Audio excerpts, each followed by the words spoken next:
মাথায় সিঁদুর লাগানো মহিলারা এই তিনটি কথা জেনে নিন।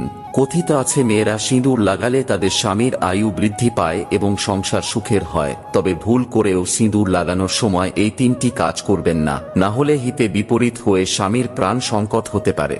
নাম্বার 1, সিঁদুর লাগানোর সময় খেয়াল রাখবেন সেটা যেন কপালের মাঝখানে অবস্থান করে, কারণ এমনটা করলে স্বামীর আয়ু দীর্ঘ হয় এবং বৈবাহিক জীবন সুখের হয়। নাম্বার 2, বিবাহিত মহিলাদের এই বিষয়ে বিশেষ যত্ন নেওয়া উচিত যে সিঁদুর লাগানোর সময় কখনো দাঁড়ানো অবস্থায় এটি লাগাবেন না, বরং আরাম করে বসেই সিঁদুর লাগানো উচিত। এছাড়াও সিঁদুর লাগানোর সময় আপনাকে অবশ্যই একটি টিপ পড়তে হবে।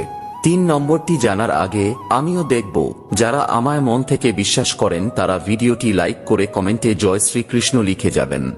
নাম্বার 3, বিবাহিত নারীদের সবসময় এটি খেয়াল রাখা উচিত যে তাদের সিঁদুরের বাক্স যেন কোনো জায়গা থেকে ভাঙা না থাকে।